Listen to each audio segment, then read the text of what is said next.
Changing lifestyle की वजह से गर्ल्स हैं स्पेशली क्लास 4th में हैं, क्लास 5th में हैं, 9, 10, 11 साल की एज में उनके पीरियड्स जो हैं वो स्टार्ट हो जाते हैं। यंग बच्चे के पीरियड्स 8 साल की उम्र से पहले शुरू हो जाते हैं, तो इसको प्रिकॉशियस प्यूबर्टी कहा जाता है। उसमें डॉक्टरी राय लेना बहुत ज़रूरी है। तो अक्सर अगर 9-10 साल की एज में कोई भी मदर नोटिस कर रही है कि उसकी छोटी सी डॉटर के ब्रेस्ट बड्स डेवलप हो रहे हैं, उसको नर्वस होने या पैनिक करने की ज़रूरत नहीं है। एटलीस्ट 2 इयर्स के बाद जाके मेनार्की का प्रोसेस होगा। प्रीकॉशियस या प्रीमेच्योर तब कहते हैं जब 8 साल से पहले ही सब कुछ हो जाए और पीरियड्स भी स्टार्ट हो जाए। कुछ हार्मोन थेरेपीज यूज़ करते हैं ऐसे गर्ल्स के लिए ताकि 2-3 साल के लिए उनके पीरियड्स को रोक दिया जाए, तब तक उनकी बोन एज इम्प्रूव हो जाए और उसके बाद उनके पीरियड्स जो हैं वो रिज्यूम हो जाए। नमस्कार, सेहतनामा देख रहे सभी दर्शकों का बहुत बहुत स्वागत।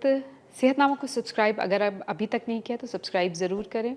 और बहुत सारे वीडियोस हम प्रेगनेंसी सीरीज़ पूरी बना चुके हैं, डिस्क्रिप्शन में लिंक दिया हुआ है, वो देख सकते हैं। आफ्टर प्रेगनेंसी कैसे ख्याल रखना है, बच्चों की कैसे देखभाल करें और भी बहुत कुछ। और आज के इस एपिसोड में एक बार फिर सीनियर गायनेकोलॉजिस्ट डॉक्टर सीमा शर्मा हमारे साथ हैं, उनसे बात करेंगे। आजकल लड़कियों में जल्दी पीरियड्स आ रहे हैं, उसकी वजह क्या होती है और क्या हमें डॉक्टर के पास जाना चाहिए ऐसे में। इस पर बात बहुत बहुत स्वागत मैम। Thank you. जल्दी पीरियड्स आना आप किसे कहते हैं? हम ये देख रहे हैं कि आजकल चेंजिंग लाइफस्टाइल की वजह से बहुत सारे यंग बच्चे, जो युवा बच्चे हैं, गर्ल्स हैं स्पेशली, उनके अंदर जो पीरियड्स की स्टार्ट होने की एज है, इस फिनोमेना को हम मेनार्की कहते हैं। वो मेनार्की जो आज से 10 साल पहले शायद 15-16 साल की उम्र में लड़कियों के पीरियड स्टार्ट होते थे, लेकिन अब देखा जाता है कि बहुत छोटे छोटे बच्चे जो क्लास 4th में हैं, क्लास 5th में हैं, 9, 10, 11 साल की एज में उनके पीरियड्स जो हैं वो स्टार्ट हो जाते हैं। प्यूबर्टी जिसको हम कहते हैं, उसकी एज भी प्रीपोन होती जा रही है। सो मच सो कि अब हम कहते हैं कि अगर किसी भी यंग बच्चे के पीरियड्स 8 साल की उम्र से पहले शुरू हो जाते हैं तो इसको प्रिकॉशियस प्यूबर्टी कहा जाता है। प्रिकॉशियस का मतलब कि जिस टाइम पे उसको होना चाहिए उससे पहले, और उसमें डॉक्टरी राय लेना बहुत ज़रूरी है। बहुत मदर्स हमारे पास आती हैं, तो इसलिए ये टॉपिक आज के टाइम के लिए बहुत रेलेवेंट है। मदर्स अक्सर ये पूछती हैं कि डॉक्टर साहब, हमारा बच्चा 10 साल का है, 11 साल का है और उसके पीरियड्स शुरू हो गए हैं, क्या ये नॉर्मल है? तो उसका आंसर है येस, ये नॉर्मल है। लेकिन अगर 8 साल की उम्र से भी पहले किसी के पीरियड स्टार्ट हो रहे हैं तो दैट इज़ नॉट नॉर्मल। तो ऐसे में क्या मतलब रीज़न क्या होते हैं इतनी जल्दी पीरियड्स? क्योंकि जैसे आपने कहा कि पहले तो 13-14 साल में, 15 साल में पीरियड्स माहवारी शुरू होती थी, राइट। लेकिन अब 8, 9, 10 साल में भी, और बहुत छोटी होती हैं बच्चियां, हैंडल करना उनके लिए बड़ा मुश्किल होता है। और रीज़न क्या होते हैं? उनसे भी ज़्यादा उनके मदर्स के लिए इस सिचुएशन को हैंडल करना, क्योंकि मदर्स तो सबसे पहले खुद ही पैनिक में आ जाते हैं जब उनको लगता है कि क्लास 4th 5th में जब बच्चा हार्डली 10-11 साल का है, अभी उसकी हाइट भी गेन नहीं हुई है, अगर उसको पीरियड स्टार्ट हो जाएंगे तो मदर्स के मन में जो एप्रीहेंशंस या जो डर आते हैं वो ये हैं कि क्या अब हमारी डॉटर की हाइट बढ़ेगी, या फिर क्या ये बहुत एबनॉर्मल तो नहीं है और इतना छोटा बच्चा क्या कमज़ोर तो नहीं रह जाएगा, उसकी हेल्थ के ऊपर इसका क्या इफेक्ट होगा। तो ऐसे ऐसे करके बहुत सारे डर जो हैं वो आम महिलाओं या मदर्स के मन में आते हैं जब उनकी डॉटर्स के पीरियड जल्दी शुरू हो जाते हैं। तो यहाँ पे हम अपने व्यूअर्स को ये बताना चाहते हैं कि प्यूबर्टी एक ऐसा प्रोसेस है जिसके थ्रू जब हमारी बॉडी में फिज़िकल, हार्मोनल, इमोशनल चेंजेस आते हैं तो एक छोटा बच्चा वो एक यंग एडल्ट में ट्रांसफॉर्म हो रहा है।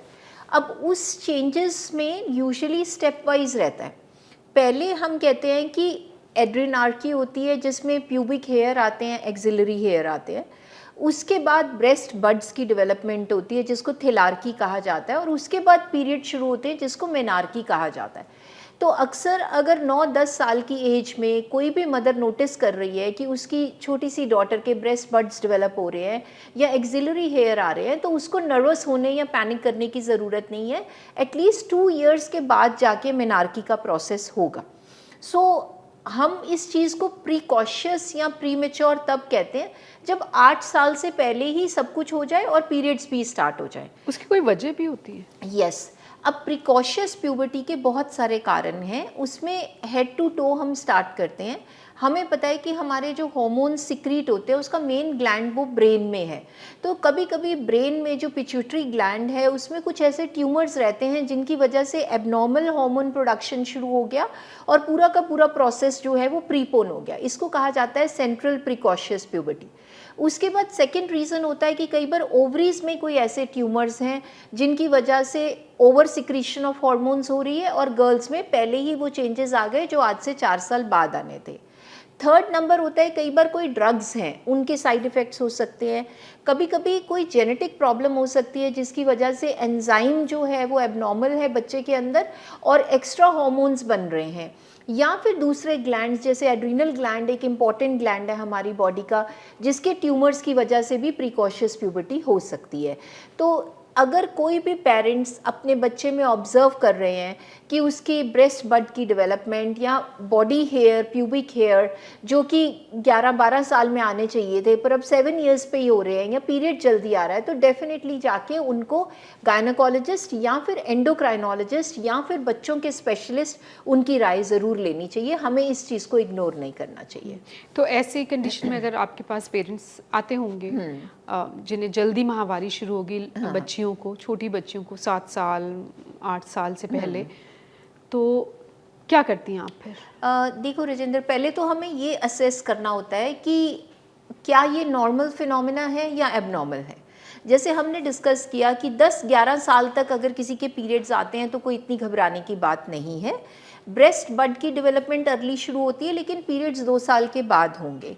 हाँ, बट अगर 8 ईयर्स से पहले हो रहा है तो डेफिनेटली एक रिस्क रहता है कि बच्चे की हाइट की ग्रोथ जो है वो रुक जाएगी, क्योंकि एक बार जब पीरियड शुरू हो जाते हैं तो बोन हाइट बहुत ज़्यादा गेन नहीं होती है। उस टाइम पे हाइट की एक स्पर्ट आती है और बच्चे ने जितनी हाइट गेन कर ली उसके बाद 2-4 इंचेस और बढ़ेगी स्लोली, पर बहुत ज़्यादा गेन नहीं होगी। तो हम क्या करते हैं कि बच्चे की बोन एज की असेसमेंट करते हैं, बच्चे के हॉर्मोन्स जो हैं वो सारे इवैल्यूएट किए जाते हैं। थायराइड हार्मोन इवैल्यूएट किया जाता है, उसके FSH, LH levels, oestrogen levels करे जाते हैं।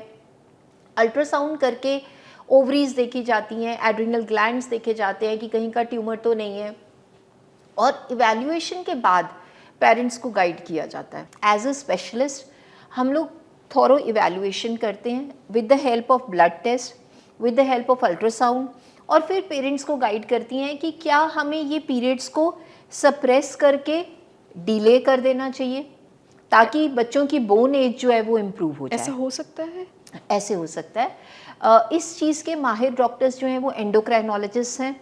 यूजुअली एज गायनेकोलॉजिस्ट भी हम उनकी राय लेते हैं और वो फिर कुछ हार्मोन थेरेपीज़ यूज़ करते हैं ऐसे गर्ल्स के लिए ताकि 2-3 साल के लिए उनके पीरियड्स को रोक दिया जाए, तब तक उनकी बोन एज इम्प्रूव हो जाए और उसके बाद उनके पीरियड्स जो हैं वो रिज्यूम हो जाएं।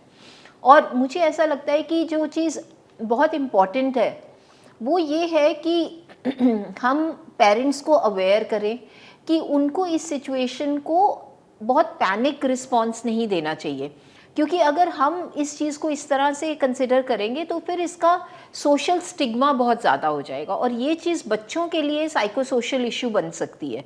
छोटा बच्चा क्योंकि खुद से तो इस चीज़ को परसीव नहीं करता, पर जब देखता है कि मेरे पेरेंट्स इस चीज़ को लेके बॉदर्ड हैं या वरी कर रहे हैं तो उसको लगता है कि मेरे में पता नहीं ऐसा कौन सा नुक्स हो गया या कौन सी ऐसी बीमारी हो गई है। तो आई थिंक एज पेरेंट्स हमारा रोल बनता है अपने बच्चों को रीअश्योर करने का। और यहाँ से मैं एक इम्पॉर्टेंट बात कैरी होम मैसेज देना चाहती हूँ कि ये सब पेरेंट्स की, स्पेशली आज के टाइम पे मदर्स की, फादर्स की ड्यूटी बनती है कि वो अपने जो युवा पीढ़ी के बच्चे हैं, एडोलेसेंट्स हैं, उनको इस चीज़ के बारे में अवेयर कराएं कि प्यूबर्टी या मेंस्ट्रुएशन या माहवारी एक बिल्कुल नॉर्मल फिनोमेना है और हमें उसके लिए उनको पहले ही प्रिपेयर करना चाहिए कि ये बॉडी का एक नॉर्मल प्रोसेस है जिसके थ्रू जाते हुए ही हम एडल्टहुड की तरफ जाएंगे और ये हमारे रिप्रोडक्टिव फंक्शन के लिए बहुत इंपॉर्टेंट है, ताकि बच्चे इस चीज़ को एक स्टिग्मा की तरह लेके अपने पेरेंट्स से ना शेयर करें या फिर सोशल मीडिया से कोई रॉन्ग इन्फॉर्मेशन गेन करें जिसका कि नुकसान ज़्यादा होगा। अच्छा, जैसे आपने कहा कि कुछ जल्दी हो तो उसमें डॉक्टर से कंसल्ट करें, तो एंडोक्राइनोलॉजिस्ट जो है जो हार्मोन्स को मैनेज करते हैं तो वो दवाइयों के ज़रिए फिर इसे हाँ, इंजेक्शन डिले किया जाता है। मेडिसिन हैं जिनके साथ फिर जो इंटरनल हार्मोन्स हैं उनको सप्रेस किया जाता है ताकि बच्चा अपनी बोन हाइट गेन करेगा, और 3 to 4 इयर्स के बाद जब वो हार्मोन्स को हम स्टॉप करते हैं फिर बॉडी का नेचुरल प्रोसेस जो है वो शुरू हो उसके जाता कोई है। फिर साइड इफेक्ट्स तो नहीं, नहीं उनके होते? इतने साइड इफेक्ट्स नहीं है क्योंकि वो डोज बहुत सोच समझ के कैलिब्रेटेड वे में यूज़ करी जाती है ताकि बच्चों को उससे कोई नुकसान ना हो। एक ये कहा जाता है कि क्योंकि जो ज़्यादा गर्म चीज़ें खाते हैं, अंडा, मीट, उनको पीरियड्स जल्दी, उनको माहवारी जल्दी शुरू हो जाती है उन लड़कियों को, क्या ऐसा है? नहीं, ये सब भ्रांतियां हैं जो हमारे इंडियन सोसाइटी में डाइट से लेके बहुत सारी चीज़ें जुड़ी हुई हैं। ये ज़रूर ट्रू है कि जिन बच्चों का वेट ज़्यादा है, जो बच्चे ओवर वेट हैं, क्योंकि आजकल again changing lifestyle, junk food और लैक ऑफ फिजिकल एक्टिविटी की वजह से हमने देखा है कि बहुत छोटे छोटे बच्चे ओवर वेट हैं। अब जो बच्चे ओवर वेट होते हैं उनकी प्रोननेस टू हार्मोनल इम्बैलेंसेस ज़्यादा है। तो ये देखा गया कि जिन बच्चों में अर्ली मेनार्की होती है उसमें से बहुत से बच्चे वो हैं जिनका बॉडी मास इंडेक्स जो है वो मोर देन नॉर्मल है। तो इसलिए एक हेल्दी वेट रखना, एक हेल्दी डाइट अपने बच्चे को देना और उसको फिजिकली एक्टिव रखना बहुत ज़रूरी है। अच्छा, 9-10 साल में पीरियड्स आप उसे नॉर्मल मानते हैं, लेकिन क्या उस सिचुएशन में जब बच्चा तो तब भी छोटा ही है, ज़्यादा बड़ी बच्ची तो नहीं है, उस दौरान कुछ खास ख्याल माँ बाप को या बच्ची को रखना होगा कुछ बातों का? ये बहुत ही अच्छा सवाल है। मदर्स को या पेरेंट्स को उस टाइम पे बच्चे की जो इंक्रीजिंग न्यूट्रिशनल नीड्स हैं उसका ध्यान रखना होगा, क्योंकि जैसा हमने डिस्कस किया कि जब बच्चों का मेनार्की का टाइम है, जब पीरियड शुरू होने हैं, उस टाइम पे उनकी हाइट स्पर्ट होनी है, उनकी बोन हाइट जो है उसने इंक्रीज़ करना है। तो बहुत ज़रूरी है कि उस समय हमें उन्हें खुराक वो दें जिसमें एक्स्ट्रा कैलोरीज हों, कैल्शियम की इंक्रीज़ मात्रा में दें। और कुछ बच्चों के इस टाइम पे पीरियड्स बहुत इरेगुलर होते हैं, कईयों को 2-2 महीने पे आते हैं और किसी को हर 10-15 दिन पे आते हैं। तो फर्स्ट 2-3 ईयर्स जब पीरियड शुरू होते हैं they are expected to be irregular. तो उस टाइम पे मदर्स को आयरन सप्लीमेंटेशन ज़रूर करना चाहिए, वरना बच्चे अनीमिक हो जाते हैं। उनमें आयरन की कमी की वजह से उनको भूख नहीं लगती है, वो बहुत लेथार्जिक हो जाते हैं। और एक इम्पॉर्टेंट बात यहाँ पे मैं मदर्स को बताना चाहती हूँ कि अक्सर हमारी छोटी छोटी गर्ल्स इस टाइम पे बहुत मूडी होती हैं, बहुत इमोशनली लेबाइल होती हैं, छोटी सी चीज़ को लेके चिड़चिड़े हो जाती हैं। और मदर्स इस चीज़ को समझते नहीं हैं, वो रादर बहुत उल्टी तरह से रिएक्ट करते हैं, या कहेंगे बच्चा लग रहा है डिप्रेशन में है। तो बहुत ज़रूरी है कि हमारी मदर्स एंड पेरेंट्स अपने युवा बच्चों को इस टाइम पे एक्स्ट्रा सपोर्ट दें, उनकी इमोशनल नीड्स को समझें कि ये जो उनके मूड स्विंग्स हैं ये हार्मोन्स के अप डाउन होने की वजह से है। और अगर हम उनके साथ अपना कम्युनिकेशन बॉन्ड स्ट्रॉन्ग रखेंगे तो ये उनकी इमोशनल और फिजिकल हेल्थ को बहुत बेटर क्योंकि करेगा। उनके खुद के हाथ में ये नहीं है, वो भी शायद कोप अप करना सीखेंगी जब आप उन्हें पेरेंट्स, मदर स्पेशली उन्हें सपोर्ट करेंगे।